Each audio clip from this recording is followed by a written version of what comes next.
Welcome to my YouTube channel pharmacy icon. दोस्तों आज की वीडियो में हम देखने जा रहे हैं most important topic pharmaceutical chemistry का एंटी कन्वर्जेंट ड्रग। ठीक है दोस्तों, कौन सा देखने जा रहे हैं? Anti convergent drug. दोस्तों एंटी कन्वर्जेंट ड्रग पढ़ने के पहले हम दोस्तों तीन टर्मिनोलॉजी पढ़ेंगे, एपिलेप्सी, सीजर एंड कन्वर्जन, ये क्या होते हैं। ठीक है, तो फर्स्ट ऑफ ऑल तो हम देखने जा रहे हैं एपिलेप्सी क्या है। ठीक है, आप देख पा रहे होंगे स्क्रीन पे एपिलेप्सी दोस्तों सादा भाषा में हम बोले तो दौरे पड़ना, जिसको बोलते हैं कि दौरे पड़ रहे हैं। दोस्तों एक ब्रेन डिसऑर्डर है जिसमें normal pattern of neuron activity, जो न्यूरॉन एक्टिविटी होती है दोस्तों, बिकम डिस्टर्बेंस, ये डिस्टर्ब हो जाती है, अबनॉर्मल हो जाती है।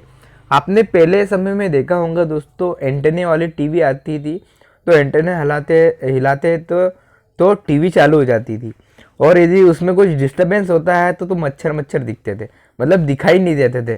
तो वही सिस्टम अपने ब्रेन में रहता है दोस्तों।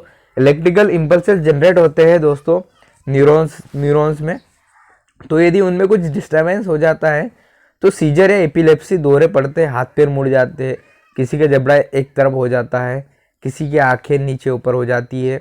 ठीक है, तो एपिलेप्सी क्या है? ब्रेन डिसऑर्डर है, normal pattern of neuron activity, इसको न्यूरोलॉजिकल डिसऑर्डर भी बोलते हैं।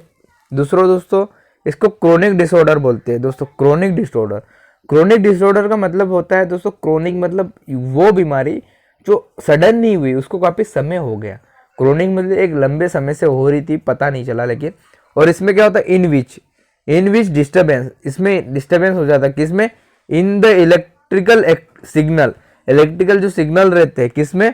And it's transmission in brain, जो ट्रांसमिशन हो रहे हैं ब्रेन में, ट्रांसफर होते हैं, उसमें डिस्टर्बेंस आ जाता है, इसलिए हमको दौरे आते हैं, झटके आते हैं बॉडी में, उसको एपिलेप्सी बोला जाता है।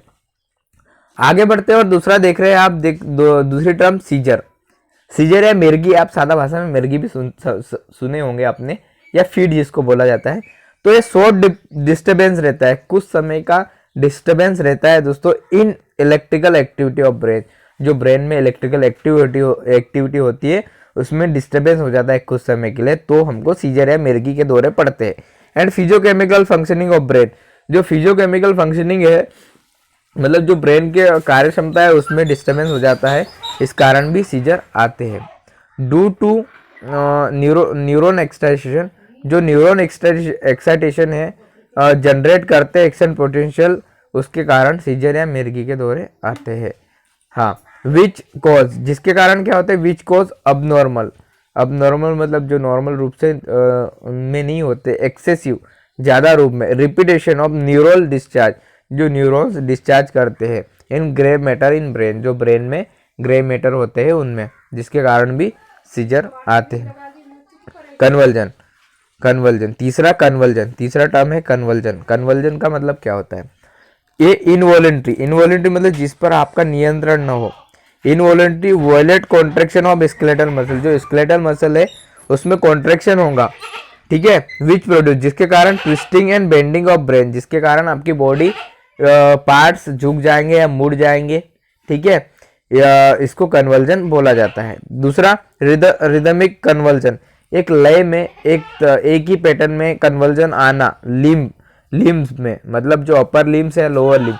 अपर लिम्ब दोस्तों जो कमर के ऊपर वाला हिस्सा है, इसको अपर लिम्ब बोला जाता है, कमर के नीचे वाले हिस्से को लोअर लिम्ब बोला जाता है। आर सिम्टम, ये एक प्रकार का लक्षण है एपिलेप्सी के, काय के दौरे पड़ने के। आई होप सो आपको ये तीनों टर्म्स क्लियर हुई होंगी। आगे बढ़ते और देखते हैं दूसरा, एंटी कन्वर्जेंट ड्रग क्या होते हैं। तो एंटी दोस्तों आप देख पा रहे होंगे, एंटी का मतलब होता है अगेंस्ट या अपोज, या विरोध करना है, रोकना किसी भी चीज को। दूसरा आप देख रहे हो कन्वर्जन का मतलब होता है दोस्तों स्पाज्म, ऐंठन या मांसपेशियों में खिंचाव, इनवॉलंटरी कॉन्ट्रैक्शन ऑफ मसल भी बोल सकते हो आप इसको इंग्लिश में। ठीक है, एंटी कन्वर्जेंट ड्रग क्या हुए दोस्तों? वो ड्रग जो झटके या मिर्गी के दौरे आने से रोके, जिन ड्रग का हम मिर्गी या झटके आने रोकने वाली बीमारी में यूज करते हैं, ऐसी ड्रग को हम एंटी कन्वर्जेंट ड्रग बोलते हैं। तो एंटी कन्वर्जेंट ड्रग को दोस्तों एंटी एपिलेप्टिक ड्रग भी बोलते हैं और एंटी सीजर ड्रग भी बोलते हैं। ठीक है, एंटी कन्वर्जेंट ड्रग की डेफिनेशन देखते हैं। तो anti convulsant drug are the agent, क्या होते हैं, एक प्रकार के एजेंट रहते हैं डेट यूज टू ट्रीट, जो यूज किए जाते हैं ट्रीट करने के लिए। क्या क्या ट्रीट करने के लिए, अरेस्ट सीजर, सीजर आने से रोकने के लिए या कन्वर्जन आने से रोकने के लिए इन एपिलेप्सी, एपिलेप्सी में, ठीक है, या मिर्गी में। ऐसे ही ड्रग को हम एंटी कन्वर्जेंट ड्रग बोलते हैं। एंटी कन्वर्जेंट ड्रग और anti epileptic drug are the use to inhibit और epileptic fit and other conversion. ये किस में यूज की जाते हैं दोस्तों, टू इनिबिट, रोकने के लिए, क्या, फीट को या मिर्गी के दौरे को या कन्वर्जन को रोकने के लिए यूज किए जाते हैं। इनको हम एंटी कन्वर्जेंट ड्रग बोलते हैं।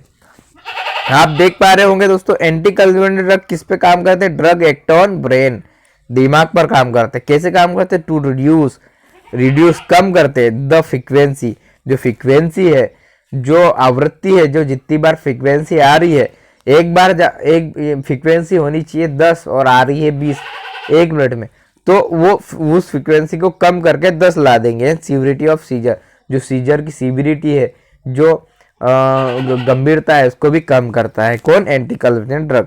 कारण क्या होते हैं दोस्तों सीजर आने के, पहला कारण डिस्टर्बेंस या imbalance electrical impulses in brain, activity in brain, या इम्बैलेंस होना दोस्तों फ्रीक्वेंसी का, इम्पल्स जनरेट का। दोस्तों जरूरत है आपको 10 की और वहाँ पर 30 इम्पल्सेस जनरेट हो रही, तो डेट्स मीन्स कुछ न कुछ प्रॉब्लम तो होंगी आपकी बॉडी में, उसी को हम सीजर बोलते हैं दोस्तों। कारण दूसरा ट्रॉमा, या आपको किसी का झटका लग जाना, आपको करंट लग जाना, या आपका सडन गिर जाना, उसके कारण भी आपको झटके आ रहे, आपका एक्सीडेंट हो जाना, ठीक है।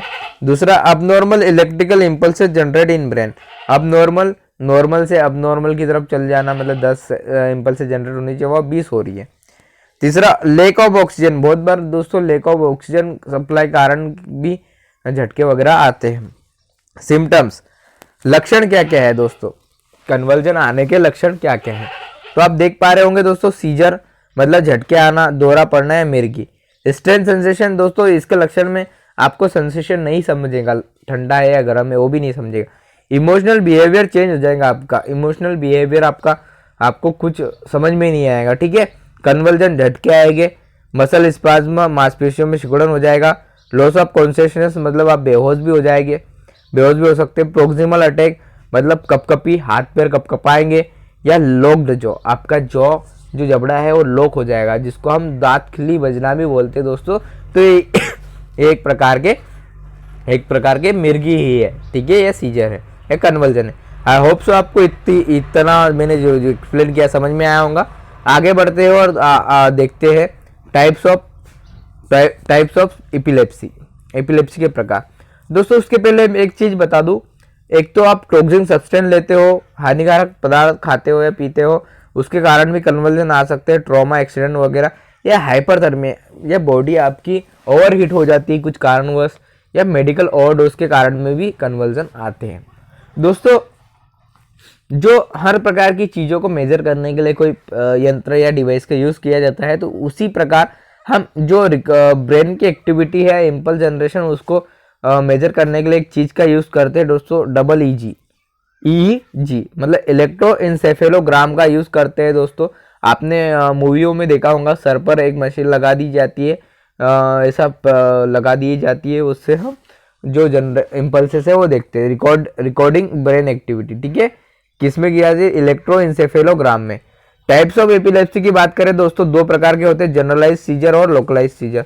जनरलाइज सीजर मतलब affect both side of brain, दोनों साइड ऑफ ब्रेन में होगा 30 सेकंड के लिए, ठीक है। और दोस्तों लोकलाइज सीजर में पर्टिकुलर एरिया ऑफ ब्रेन, एक कोई भी एरिया ऑफ ब्रेन में होगा दोस्तों, ये 2 से 20 से 60 सेकेंड तक होता है, ठीक है। आई होप सबको समझ में आया होगा ये। जनरलाइज सीजर की बात करें तो generalise seizure further divide into 2 type, absent seizure and tonic clonic seizure, ठीक है। तो अब्सेंट सीजर में क्या होगा, मोस्टली इन चिल्ड्रन, बच्चों में होता है। लॉस ऑफ कॉन्शियसनेस मतलब बेहोश भी हो जाता है दोस्तों, और ब्लिंकिंग ऑफ आईलिड बार बार टमटमाती है। लॉस लास्ट फॉर 30 सेकेंड के लिए रहता है दोस्तों ये। टोनिक और clonic scissor, sequence of tonic मतलब टोनिक स्पाज्म मतलब जो मांसपेशी है दोस्तों, उसमें स्टिफनेस आ जाएगी, जकड़न आ जाएगी। या क्लोनिक जर्किंग ऑफ मसल, जो मांसपेशी है तो उसमें जर्किंग ऑफ मसल होने लग जाएगा, या झटके आने लग जाएंगे, ये टोनिक और क्लोनिक सीजर में होता है, ठीक है। लॉस ऑफ कॉन्शियसनेस दोस्तों, आप बेहोश भी हो सकते हैं। Fall down in ground, ground पे व्यक्ति गिर भी जाता है। लास्ट फॉर 2 to 5 मिनट, ये 2 से 5 मिनट तक के रहती है। आई होप सो आपको ये समझ में आया होगा। लोकल सीजर की बात करें दोस्तों, local seizure further divide into 3 type, simple, complex and secondary generalise. Simple ये स्मॉल पार्ट ऑफ ब्रेन होता है दोस्तों, कॉज क्या करता है, ट्विस्टिंग और the change in sensation. Twisting करने का आपके हाथ पैर मोड़ देंगे, आपके सेंसेशन में चेंज ला देगा, आपको ठंडा गर्म नहीं समझ रहा, कुछ भी नहीं समझ। कॉम्प्लेक्स सीजर में बात करें तो दोस्तों, लोकलाइज सीजर में कंफ्यूज होता है आदमी, अनेबल टू रिस्पॉन्स, अनेबल रहता है रिस्पॉन्स करने के लिए किसी भी फॉर द मिनट, कुछ समय के लिए इसको कुछ भी नहीं समझता है कि क्या रिस्पॉन्स करना है। सेकेंडरी जनरलाइज में क्या होगा दोस्तों, स्प्रेड वन पार्ट, एक पार्ट में आएगा और ब्रेन के, लेकिन टू द होल ब्रेन, और बाद में क्या पूरे ब्रेन में ये फैल जाएगा। इसको बोलते हैं लोकल टू जनरल, ये लोकल एरिया से जनरल की तरफ पहुंच जाता है, ठीक है।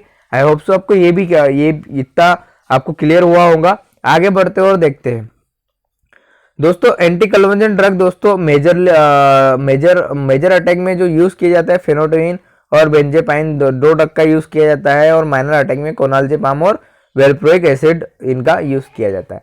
अब mechanism of anti conversion drug, मतलब एंटी कन्वर्जन ड्रग कैसे काम करते हैं, तो पहला आप देख पा रहे होंगे inactivation of sodium channel, sodium channel को ये इनएक्टिवेट कर देंगे, क्योंकि इनएक्टिवेट कर देंगे तो क्या होगा, responsible for action potential, action potential नहीं हो मिल पाएगा, जिससे एक्साइटेशन ऑफ न्यूरॉन्स नहीं हो पाएंगे, ठीक है। तो इनएक्टिवेशन ऑफ सोडियम चैनल ऐसा काम करता है। एग्जांपल क्या, फेनोटीन और कार्बेजेपाइन। आगे बढ़ते हैं, दूसरा देखिए, enhance the GABA synaptic transmission, ठीक है। इनहेंस करते हैं गाबा रिसेप्टर, जो गाबा न्यूरो ट्रांसमीटर रहते हैं, इनको एक्टिवेट कर देंगे, इसको बढ़ा देंगे। जो गाबा है दोस्तों, ये अपने आप में एक इनहिबिटरी रिसेप्टर होता है, ठीक है। ये क्या करता है, गाबा काउंटर बैलेंस, ये काउंटर बैलेंस करने का काम करता है कि इसको न्यूरॉन एक्साइटेशन को, न्यूरॉन एक्साइटेशन ना हो उनको लेवल में रखता है, जो पाथवे है उसको कंप्लीट होने में रोकता है, ठीक है। एग्जांपल के लिए फेनोबार्बिटॉन, ठीक है। आई होप सो आपको ये भी क्लियर हुआ होगा कैसे काम कर रहा है। पहले तो inactivation of sodium channel, then enhance the GABA receptor. तीसरा दोस्तों, inhibit the calcium channel block, दोस्तों इनहिबिट करेगा कैल्शियम चैनल ब्लॉक। दोस्तों आपको यदि पता हो तो कैल्शियम बहुत मोस्ट इंपॉर्टेंट रिस्पॉन्सिबल बोल दो मसल कॉन्ट्रैक्शन, मांसपेशियों को कॉन्ट्रैक्ट करने में बहुत इंपॉर्टेंट रोल निभाता है कैल्शियम। ये इसको इनहिबिट कर देगा, रोक देगा, वो चैनल को ब्लॉक कर देगा, तो मांसपेशियों को सिकुड़न होगा क्या, नहीं होगा। एग्जाम्पल के लिए इथोसक्सीमाइड और फेल्बेमेट, ठीक है। आई होप सो इतना आपको समझ में आया होगा। आगे बढ़ते हैं और देखते हैं, ठीक है। Classification of anti conversion drug, classification मतलब कितने भागों में क्या एंटी कन्वर्जन को बांटा गया।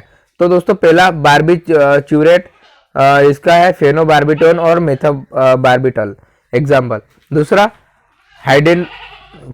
हाइडेंटोइंस, फेनेटोइन और मेफेनोइन इथेटोइन, ये दूसरा क्लासिफिकेशन। ऑक्सिलोडिनोइंस, इसमें दोस्तों ट्राईमेथेडोइन, ठीक है, पैरामेथेडोइन ड्रग आते हैं।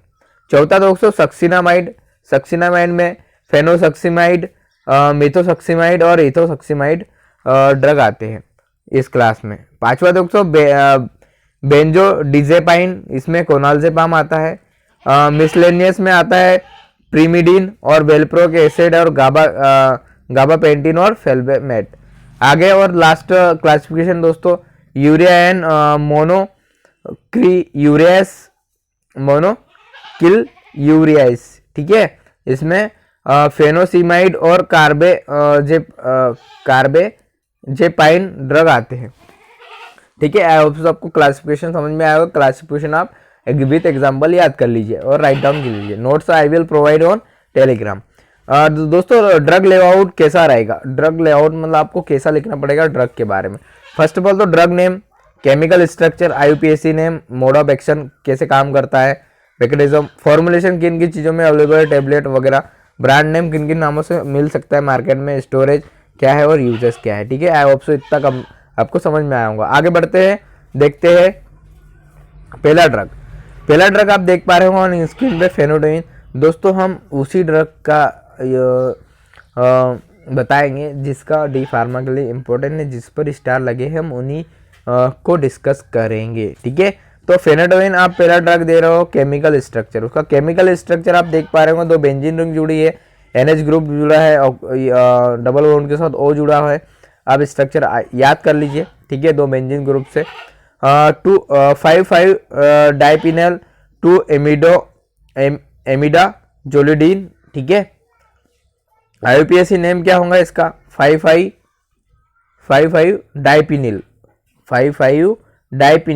2,4, ठीक है, 2 और 4 इमिडा जोलिडीन, ठीक है। ये पूरा जो इमिडा जोलिन ग्रुप है डियोन, ठीक है, 2,4 इमिडा जोलिडीन डियोन, ठीक है, IUPAC नेम। और इस केमिकल स्ट्रक्चर आप जैसा एटिजिट बना लीजिए। मोड ऑफ एक्शन कैसे काम करता है, block the sodium channel, sodium channel को ब्लॉक कर देगा, प्रिवेंट सीजर, सीजर से बचाएगा, by inhibit the positive feedback, positive feedback नहीं होने देगा, एक्साइटेशन नहीं होने देगा, ठीक है।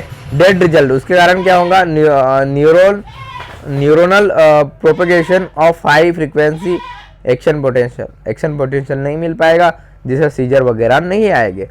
फॉर्मुलेशन दोस्तों टेबलेट, कैप्सूल, ओरल फॉर्म और इंजेक्शन फॉर्म में आपको मिल सकता है।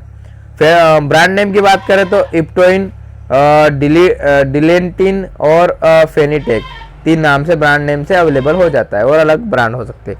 स्टोरेज कैसे दोस्तों, away from light and moisture, light और मॉइस्चर से दूर रखे, डो नॉट फ्रीज ना करे इसको, स्टोर्ड एट रूम टेम्परेचर पे इसको रखना पड़ता है। यूज की बात करें to treat epileptic fit, seizure से बचाता है दोस्तों, टू ट्रीट सीजर, सीजर नहीं आने देखता है या मिर्गी वगैरह के दौरे आने से रोकता है। आगे बढ़ते हैं और दूसरा डॉक्टर देखते हैं दोस्तों, इथोसक्सीमाइड। इथोसक्सीमाइड केमिकल स्ट्रक्चर आप देख पा रहे हो, बेंजीन के साथ NH मिथाइल ग्रुप जुड़ा है और ये पूरा सक्सीनामाइड ग्रुप है। IUPAC नेम 2 इथी और 2 मिथाइल और 2 मिथाइल सक्सीनामाइड, ठीक है, 2 इथाइल और 2 मिथाइल, ठीक है, 2 इथाइल 2 मिथाइल सक्सीनामाइड, इसका नाम है 2 इथाइल 2 मिथाइल सक्सीनामाइड, IUPAC नेम है। मोड ऑफ एक्शन दोस्तों कैसे काम करता है, inhibit the sodium channel block, sodium channel block को इनहिबिट कर देगा, कैल्शियम चैनल ब्लॉक को इनहिबिट कर देगा, एक्टिव गाबा रिसेप्टर को एक्टिव कर देगा, act by the reducing the abnormal activity of brain, abnormal activity of brain को कम कर देगा। मोड ऑफ एक्शन फॉर्मुलेशन की बात करें, कैप्सूल, सायरप और टैबलेट फॉर्म में मिल जाएगा आपको। ब्रांड नेम की बात करें तो जोरोनटीन नाम से मिल जाएगा। स्टोरेज की बात करें तो storage eight room temperature, away from direct light से दूर रखे, away from heat and moisture, गर्मी और नमी से दूर रखे। यूज की बात करें, कन्वर्जन को ठीक करेगा, to conversion to petit mal seizure, ये एब्सेंट सीजर में काम आएगा, ठीक है। देखिए दोस्तों, कुछ समय के लिए जो सीजर आते हैं उनके लिए एज एंटी कन्वर्जन जैसा एक्ट करेगा। आई होप सो दूसरा भी आपको ड्रग समझ में आया होगा, राइट डाउन कर लीजिए, एक बार और रिपीट कर लीजिएगा। तीसरा आप देख पा रहे होंगे दोस्तों, कार्बेजेपाइन ड्रग देख पा रहे होंगे। इसका स्ट्रक्चर आप देख रहे हो, 2 बेंजीन आपस में फ्यूज्ड हो गई, 3 बेंजीन फ्यूज्ड हो गई, और दोस्तों 5H H कितना 5 नंबर पे जुड़ा है, डाइबेंजो, 2 बेंजीन जुड़ी हुई, 1 2 डाइबेंजो, एजेपाइन ग्रुप है, एजेपाइन ग्रुप 5 कार्बोक्सीमाइड, ठीक है, कार्बोक्सीमाइड। डबल से देखते हैं क्या है नाम इसका, 5H, ठीक है, डाइबेंजो, 2 बेंजीन जुड़ी है, एजेपाइन ग्रुप 5 कार्बोक्सीमाइड, ठीक है, कार्बोक्सीमाइड है, 5 कार्बन जुड़े हुए और एक्सीमाइड ग्रुप से बिलोंग करता है।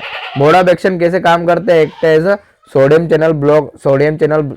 चैनल को ब्लॉक कर देगा, prevent repetitive and the sustainable firing of action potential को ये रिपीट होने से बचाएगा, सस्टेन फायरिंग जो हो रही है उससे ये रोकने का काम करेगा।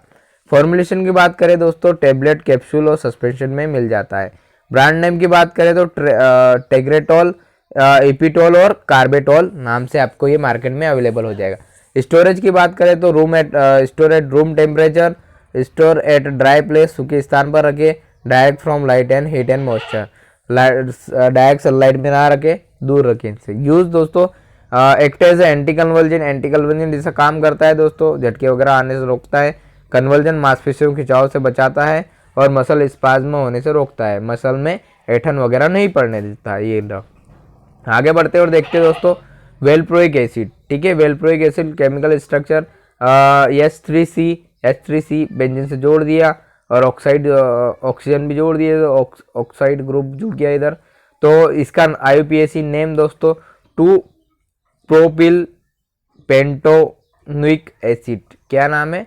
2 प्रोपिल पेंटोनिक एसिड, ठीक है। आप देख पा रहे होंगे स्क्रीन पे 2 प्रोपिल ग्रुप, पेंटो 5 1 2 3 4 5 पेंटोनिक एसिड, ये OH एसिड ग्रुप को डिनोट करता है।